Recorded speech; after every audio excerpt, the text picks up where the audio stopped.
Our opening words this morning are a reading called Languages of Gratitude by Michelle Collins. We arrive carrying the familiar ache of not enough. Not enough time, not enough rest, not enough certainty about what comes next. But here, in this space, between one breath and another, something small and persistent whispers, "You are held." We come from days that felt too ordinary to notice, commutes and meetings, dishes and deadlines, the unremarkable hours that make up most of living. But buried in the mundane, lie small miracles that we walk past without seeing. Some of us learned to count blessings on our fingers. Others to whisper thanks to the ancestors or earth or sky. We carry different languages of gratitude, different ways of recognizing what sustains us. All of them are welcome here.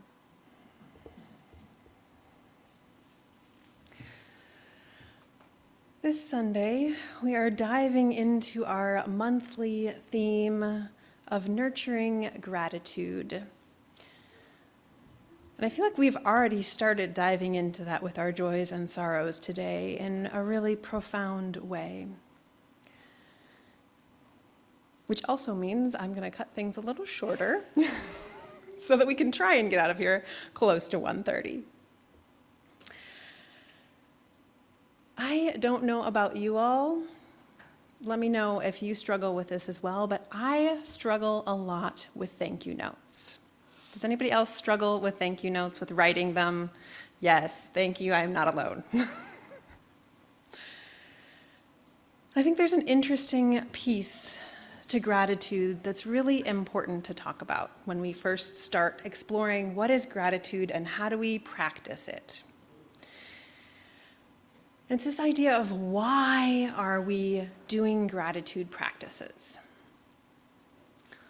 So for me, things like writing a gratitude note, a thank you note, often feels obligatory. Right? There was a time where I was graduating from college and a person who was close to me gave me this beautiful scarf that they had brought back from Japan, and it was a gorgeous gift. And I thanked them in the moment profusely and genuinely. And then a few weeks later, they got very upset that they had not received a thank you letter from me, a note. And it left me with this unsettled feeling of guilt surrounding what had originally been this beautifully given gift and this deep sense of gratitude for having received that gift. I want to share with you this reframing of gratitude rather than being an obligation to being a communal practice of reciprocity. So Sabrina Meherali, if anybody knows a pronunciation on that one, let me know, please. In an essay called Reciprocity as Relational Responsibility, says this: can we release the idea that reciprocity, or in our case, gratitude, is an obligation to be fulfilled within a static relationship, and instead embrace it as an ongoing movement of care and trust? If we unshackle reciprocity from capital logic, capitalist logic, we can begin to imagine it differently. What if reciprocity was not about settling a balance, but about tending relationships across time and space? What if reciprocity was not limited to direct exchange, but understood as a web of care, where what we receive in one place informs how we give in another place? What if reciprocity was a practice of honoring what we have been given, not just in return to the giver, but in how we show up in the world? Reciprocity is not a transaction to be fulfilled. It is an orientation of how we move through the world with care and with relational integrity. The question then is not, what can I give back, but how will I move differently because of what I have received? That is a whole different way of thinking about gratitude, and in the way she's framing it, reciprocity. Right? It's about being on the receiving end and feeling gratitude for having received something, and rather than the important part being saying the thank you, the important part being how it changes us moving forward.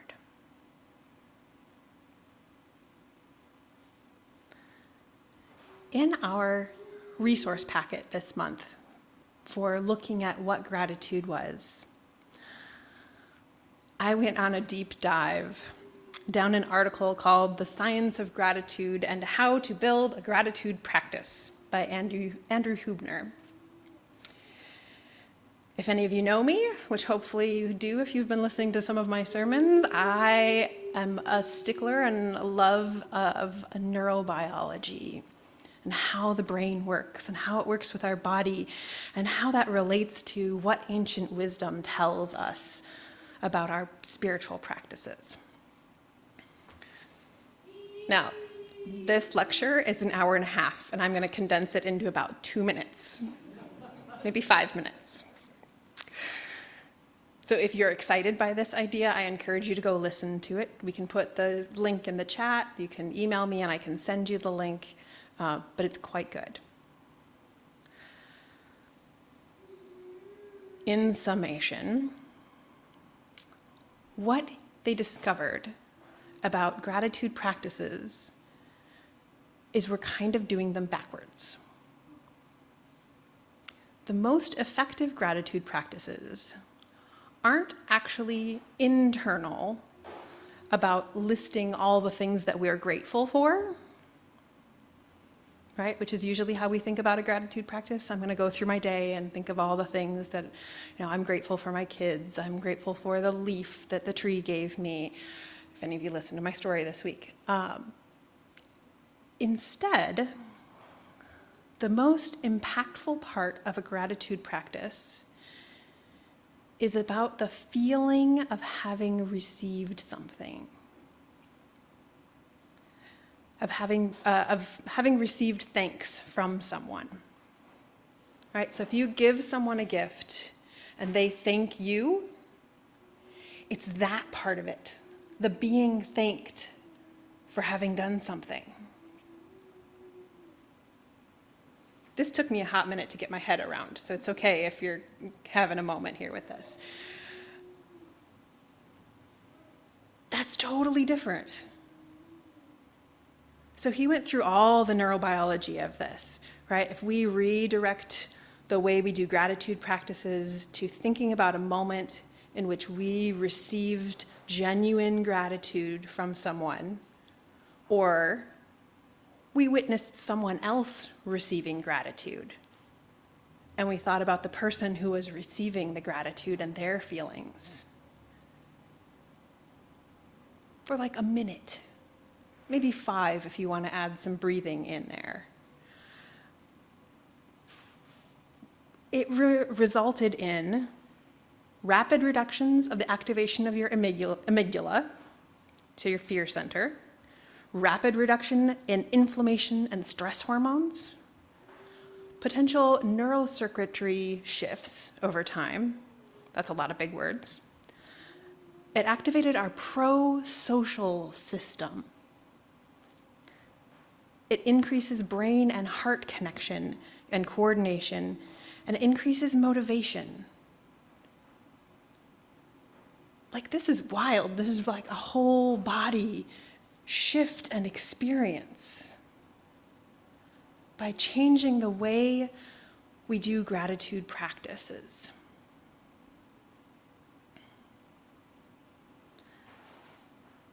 And I think this is important for us as a people of faith when we think about what gratitude is. Recently, the UUA redid our values and purposes and came up with 6 core values centered around love. And when they came out, people saw the generosity value and said, why isn't it gratitude? I think this is part of why it's generosity rather than gratitude. Because gratitude by itself can be a solo experience when you're thinking about all the things that people, or all the things that you are grateful for. But to be in the generosity portion means to make gratitude relational, right? To shift it into the reciprocal giving out of a sense of love and care and connection to one another, and wanting to pass on that feeling. We say thank you to other people to help them feel that feeling, right?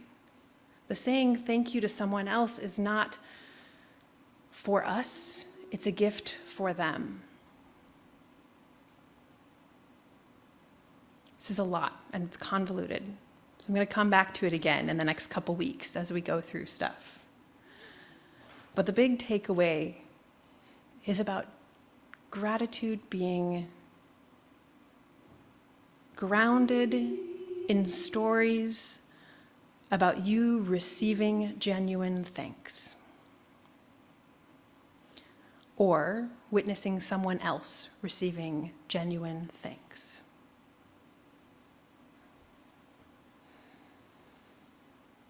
I could keep going, but I'm going to pause there, because we're still not going to make it out at 1:30. But I want to invite us into some practice together and some singing in response. So some of you, most of you, maybe already know this hymn, some of you perhaps not. It's called From You I Receive, to You I Give. And I'm going to invite us into singing this a few different times. So we're going to sing it, and then we're going to do another little activity, then we're going to sing it and do another little activity, and back and forth. So the words will be up on the screen. It is number 402 in the gray hymnal. I think it's 402. I've got it. Sweet. So please join in singing. We'll just do it one time through. It's very short, and we'll come back to it again.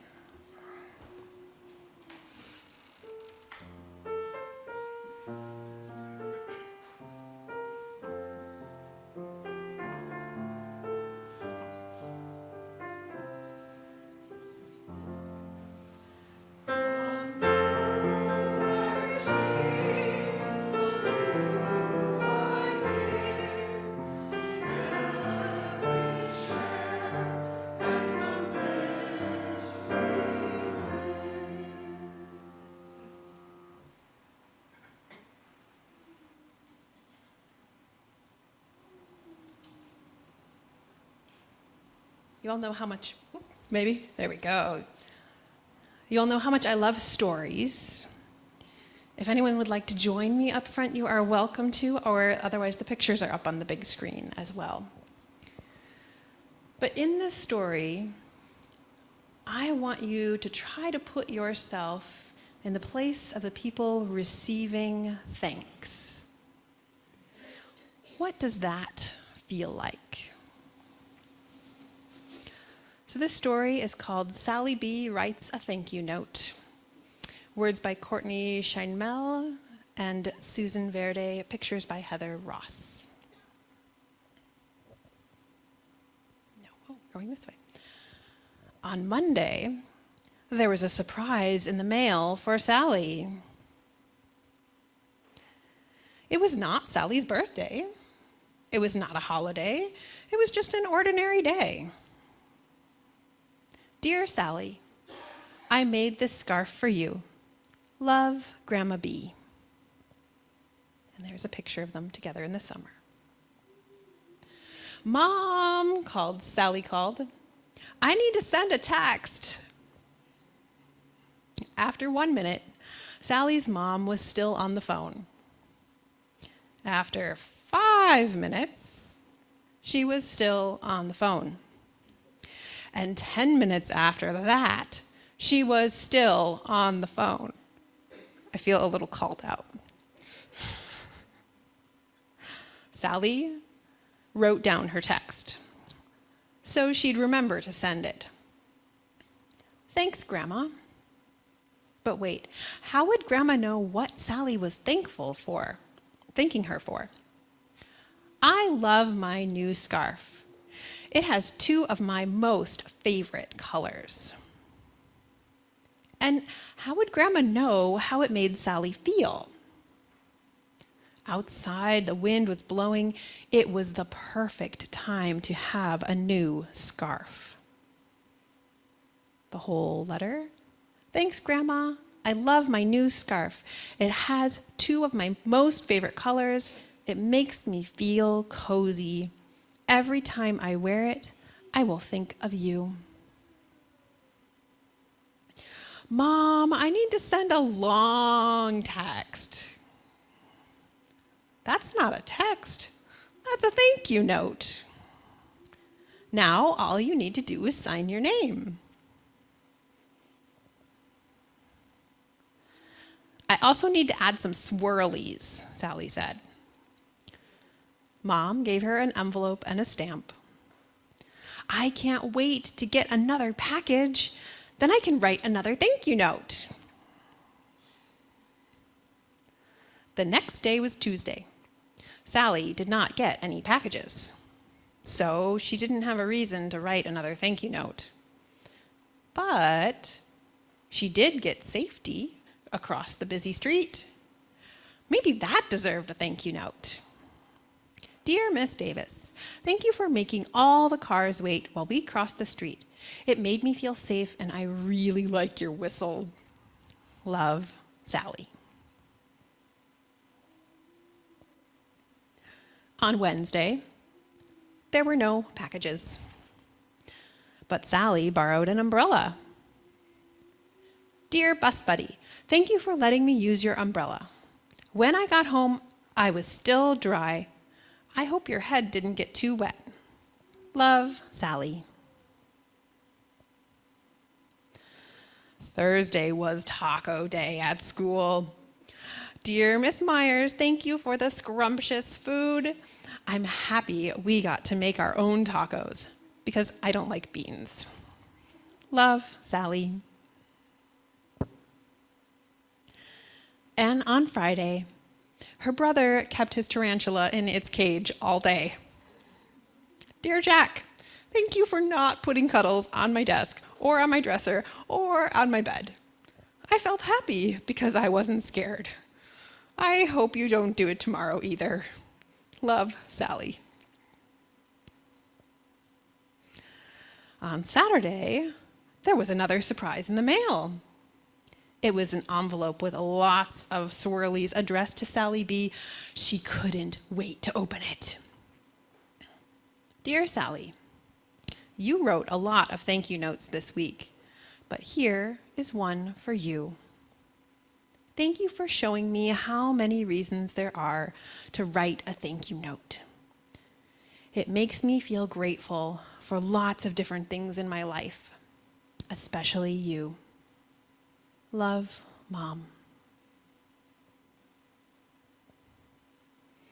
Sally felt so cozy, like she was wrapped up in a warm scarf with her most favorite colors. The end. There's an afternote. And it's a challenge that I am going to issue to you all as well as myself, because I don't like writing thank you notes, but I know how powerful they are. It says, "Dear reader, we are thankful that you read our book. Do you have reasons to be thankful, just like we do, and just like Sally does? Do you want to write a thank you note? Here are some tips. Decide who you are writing to. Tell that person exactly what you are thankful for and why. Say how it makes you feel. Sign your name and give the note some style, maybe even some swirlies. Write the person's name and address on an envelope, put a stamp on it, and send it on its way. Love, Courtney and Susan." So if you want to join me in trying this practice so that someone else can have a story of receiving gratitude, so that we are practicing generosity in our gratitude, I will have some cards for us out on the welcome table after service. Now let us sing again from You I Receive.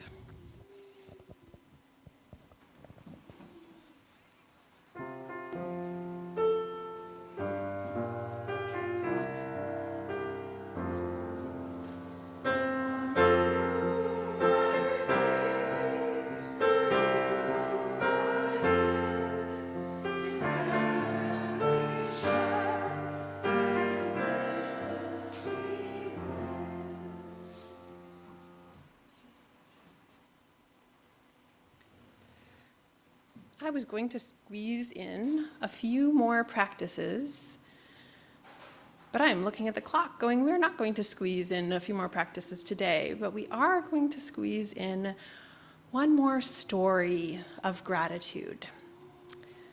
And this is a story of our congregation and a gift that we received that we are deeply grateful for. From a congregant who left us a long time ago in body, but whose heart remained with us.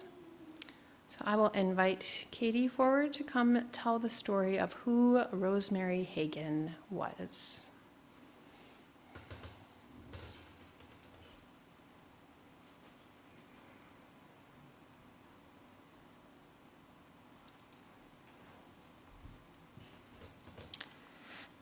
You may recall from a service at the beginning of the summer when Merging Waters co-president Brian Hill had the honor of sharing news that Merging Waters had received a gift in the amount of $200,000 from the estate of former member Rosemary Hagen.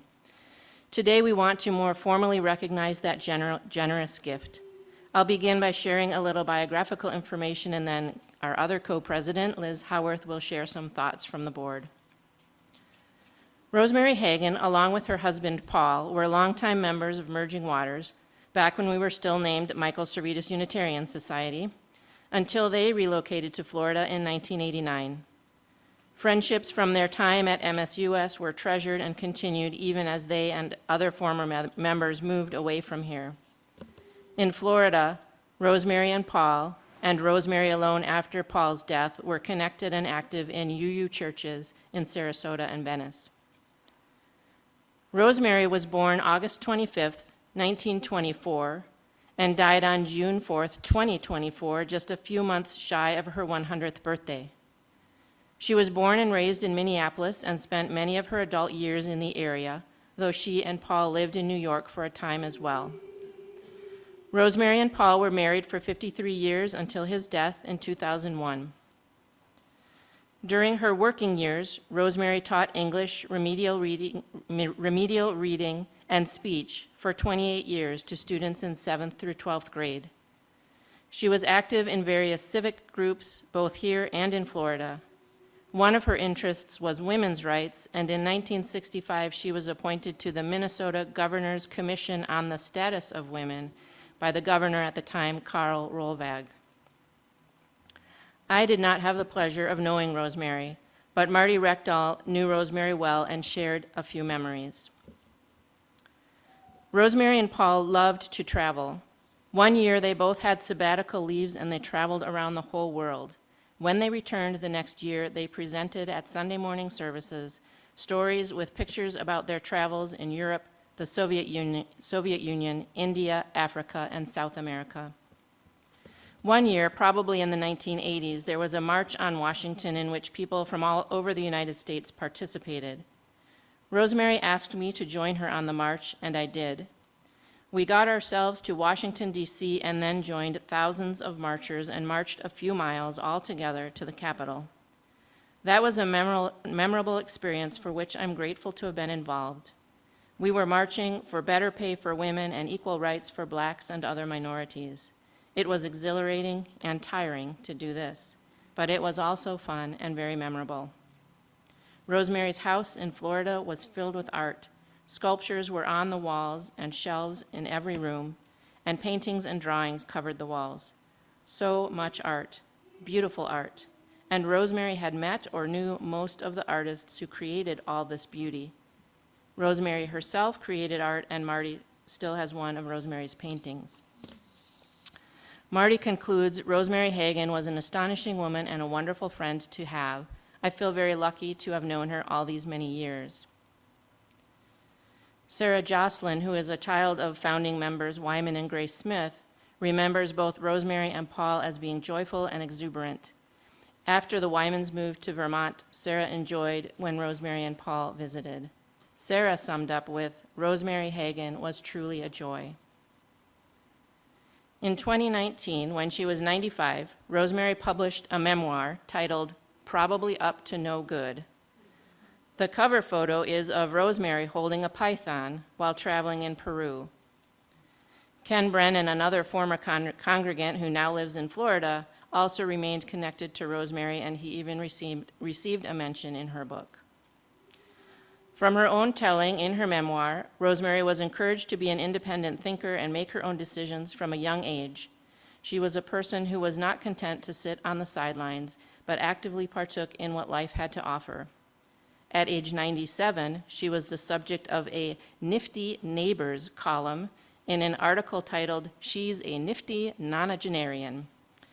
At the time, she was living independently, finding ways to help at her UU congregation in Venice, continuing to participate in Great Decisions and the Gulf Coast Humanists, as well as tending her garden, painting, and reading. Early in 2024, Rosemary contacted us, our congregation, about making a legacy donation, and at that time gifted us approximately $6,000 in stock. So we were surprised to be contacted this past June by Rosemary's lawyer, and deeply honored to learn that we were to receive an additional gift of $200,000 from her estate. I created this little memory board up here with Rosemary's obituary and that Nifty Nonagenarian article that I mentioned, and we'll put that out in the foyer, I guess, and we can have it out for a few weeks. I also have a copy of her memoir, and I'd be happy to share that if anyone is interested. I hope that we can be inspired by Rosemary's life and generosity. And now Liz has some reflections from the board.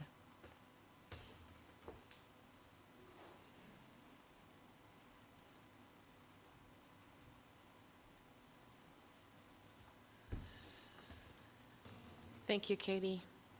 I am Liz Hallworth, the co-president of Merging Waters Unitarian Congregation. And as Katie mentioned, the legacy gift that Rosemary Hagan bestowed upon Merging Waters came as a wonderful surprise. Because the donation was gifted with no restrictions, no strings attached, the board has begun discussions and brainstorming about how best we can use this opportunity to sustain our congregation and bring our mission to life. We want this decision to be both considered and deliberate. To that end, we plan to take the coming year to listen, to learn, to decide what to do with Rosemary's gift. During this time, we will also be inviting congregational input, most likely through a community forum. We have identified 3 main areas for potential use of Rosemary's legacy donation. Number 1, supporting our ongoing operations. Number 2, funding a special project within our congregation. And the third one, making a contribution to a community partner or external organization. We imagine that a combination of these 3 approaches may be most appropriate, and we look forward to your help in deciding how to divide the gift amongst them. In the short term, the board does feel a sense of urgency around food security in our community. We are working with our community partner SECA to provide a one-time gift in November or December of this year. In the meantime, please feel free to contact me or Co-President Brian Hill with any thoughts or questions that you have. What an amazing person Rosemary was, and what a generous and loving gift she has left us.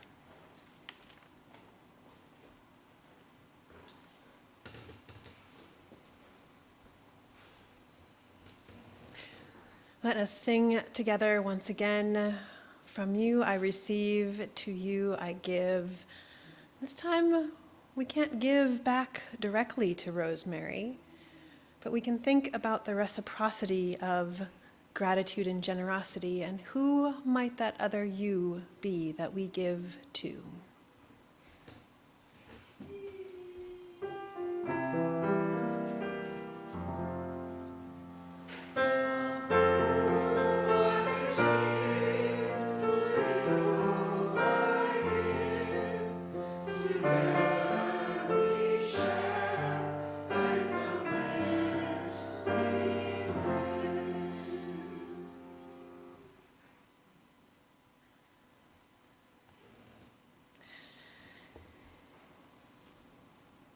Liz mentioned one of our community partners, SECA, the Southern Anoka County Assistance Program. And while we are working on one gift to them from Rosemary's legacy, every month we also select a community partner to give to throughout the whole community. Usually it is on the first Sunday that we designate any undesignated funds in the plate to go towards that community organization, but we delayed it from last Sunday to this Sunday. So today, any undesignated funds in the plate will go to our community partner for the month, which is Moose Jaw. What does Moose Jaw stand for? Anybody help me out? Minnesota Unitarian Universalist Social Justice Alliance. Terry's got it. I'm going to invite are you the executive director right now? Yes, I'm the executive director right now for Moose Jaw to come up and tell us a little bit more. Reverend Terry Berner, please.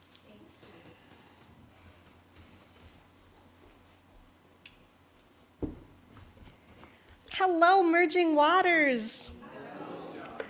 So my name is the Reverend Terry Bernard. I use she, her pronouns, and I have the great joy of being the executive director of Moose Jaw.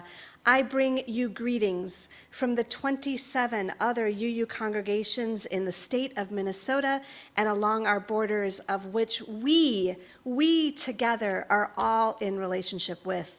Because part of Moose Jaw's mission is around organizing and mobilizing and recognizing that we can bring courageous leadership, we can build collective power when we are all working together to shape a just and loving world. I am so grateful that we get to do this work together, because this is how we can both address the immediate urgent needs and in the overlapping crises that we're facing, as well as the long-term vision that we hold for the world that we want to be together in, right? This is the world that we're trying to build. So I hope that you will help us in our 25th year of being a state action network. I hope that you will help us celebrate our roots. I hope that you will help us keep our wings humming. I don't know if we've got the logo up there, but we've got this hummingbird in our logo, and we just keep flapping away as we do this work of justice. And one last invitation that I want to extend, we are doing an actual celebration of our roots and our wings, and that is going to be on Tuesday, December 2nd, both online and at United Theological Seminary. And I hope that you will come and hear the stories, share the stories of the work that we do together. Thank you so much. I am really, really glad to be here.